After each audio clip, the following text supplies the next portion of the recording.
Bonjour, je suis Elvira Bicroix, je suis mariée, mère de 4 enfants. Je suis coach de vie, donc j'aide les personnes à pouvoir gagner en confiance afin de pouvoir libérer leur potentiel. Donc j'ai décidé de faire ce métier parce que j'ai vécu une relation conjugale qui m'a vraiment bouleversée, qui m'avait complètement détruite. Donc j'avais perdu confiance en moi en fait. Moi qui étais une fille qui était très confiante, étant donné que mes parents, depuis que je suis petite, n'arrêtaient pas de me dire des belles paroles. Et ça avait construit en moi une grande confiance en moi. Mais par rapport à cette relation en fait, je suis arrivée au stade où j'avais complètement perdu confiance en moi. Alors donc mon ex-conjoint me battait, donc j'avais des violences verbales, physiques, morales, dans tous les sens du terme. Donc non seulement que les coups font mal, mais aussi les mots sont très très violents et ça agit aussi sur le psychique d'une personne. Et en fait, à force d'entendre ces mauvaises paroles tous les jours en me disant que je n'étais rien, que je ne valais rien et que je ne pouvais rien sans lui, à un moment donné, c'est rentré dans mon système et j'ai accepté ces paroles en fait. J'ai tout simplement accepté ces paroles et j'avais perdu confiance en moi. Du coup, je me disais que voilà, que je ne pouvais aller nulle part. Et je suis restée comme ça pendant quelques années. Et puis jusqu'au jour où je me suis dit, voilà, soit je fais quelque chose parce que voilà, j'étais devenue pratiquement dépressive, j'avais du mal à manger, je ne mangeais pratiquement plus, j'avais perdu du poids. Franchement, j'avais perdu vraiment en confiance, même que ce soit au niveau professionnel et tout. Voilà, j'étais complètement perdue.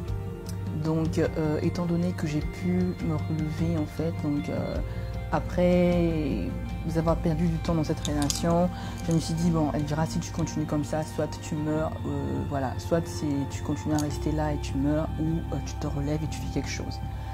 Et donc quelques mois après, j'ai pris cette décision et sans le dire à personne, donc j'ai commencé à... Et ce qui est vraiment choquant dans tout ça, c'est que parce qu'en fait, on était un couple de chrétiens en plus. Donc c'est ça qui est vraiment choquant parce qu'on se dit voilà, quand on est entre chrétiens, ça passe mieux et voilà. Mais là vraiment c'était un groupe de chrétiens, on était croyants tous les deux. Et malgré cela, il y avait ce problème-là. Il y a des fois même, quand on en parlait, quand j'en parlais avec la famille, on me disait non, c'est pas grave et tout, bon, ça va passer et tout. Et puis jusqu'au jour où c'était la fois de trop, j'ai décidé même de porter plainte. Et souvent, en fait, quand ça arrivait, je ne disais rien, je me disais, voilà, bon, c'est arrivé, ça va passer. Et c'est souvent l'erreur que pas mal de femmes font. Elles se disent que voilà, c'est juste la première fois. Et en fait, non, c'est pas un hasard. C'est un signe, en fait, qui veut dire que c'est la première fois et ça va être la suite de plusieurs autres fois, en fait. Et donc, à force d'encaisser cela, à force de supporter cela, à un moment donné, j'ai perdu confiance, je me sentais complètement perdue. Et puis jusqu'au jour où j'ai décidé, Elvira, soit tu fais quelque chose, ou bien soit tu meurs, ou bien tu fais quelque chose pour sortir de là. Donc jusqu'au jour où j'ai pris la décision de partir. Donc c'était pas une mince petite décision. Donc déjà avant de partir, j'ai dû réfléchir à plusieurs fois. Je me suis dit mais si j'y vais, qu'est-ce que les gens vont dire? Est-ce que ça va aller ou pas? Est-ce que je pourrais refaire ma vie? Est-ce que quelqu'un pourra encore me regarder, me revoir, tout ça? Et c'est souvent des questions que les femmes se posent. Elles se disent souvent que si elles partent de là, en fait, elles ne pourront pas avoir, parce qu'à force de... Je crois que ça devient un peu de chantage, parce qu'en fait, la personne vous dit, un peu votre bourreau vous dit, de toutes les façons, vous allez aller nulle part, parce que c'est lui vous existez grâce à lui, en fait, quelque part. Et donc, du coup, à un moment donné, il faut vraiment prendre... cette force, avoir vraiment cette force dans les tripes en se disant voilà, c'est pas grave, je peux le faire, si c'est arrivé, c'est arrivé, mais il y a la possibilité effectivement de pouvoir sortir de là. Et vu mon âge, je me suis dit bon, par rapport à mon âge, je trouvais que j'étais encore assez jeune et que je pouvais refaire quand même ma vie. Donc j'estime qu'aujourd'hui, à n'importe quel moment, nous sommes maîtres de notre propre destin. Donc si vraiment on peut changer les choses, on peut le faire, il suffit simplement de se faire confiance.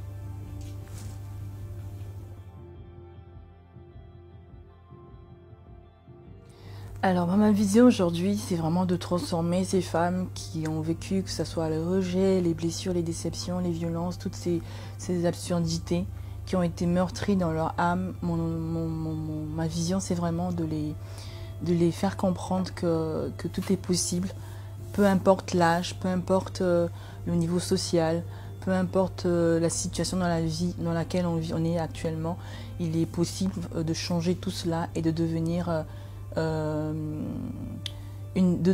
briller en fait, de devenir la personne que l'on veut devenir en fait. Donc en parlant de ça, je prends juste en fait mon propre témoignage, ce que je suis devenue aujourd'hui. Ça m'a fait comprendre en fait que il suffit simplement de savoir dire non, de savoir dire stop à des choses qui ne nous construisent pas, et de pouvoir prendre des décisions, des bonnes décisions pour notre futur, pour notre avenir. Donc aujourd'hui, moi, ce que je veux faire, c'est vraiment de pouvoir aider ces femmes à se relever, à les challenger, à les booster, et afin de pouvoir rentrer dans leur destinée. Parce que je suppose que la destinée est l'une des choses les plus importantes aussi, étant donné qu'on est venu sur Terre, on n'est pas venu sur Terre pour passer tout notre temps à pleurer, ou bien pour pouvoir subir une vie qui n'est pas la nôtre, de vivre une vie par procuration. L'objectif, c'est vraiment de vivre, de vraiment libérer son potentiel, de vraiment rentrer dans notre propre destinée, d'être heureux et d'accomplir ce pourquoi nous sommes nés. Et donc pour ça, il faut vraiment déjà à la base guérir nos blessures, pouvoir rentrer vraiment dans le couloir de notre destinée.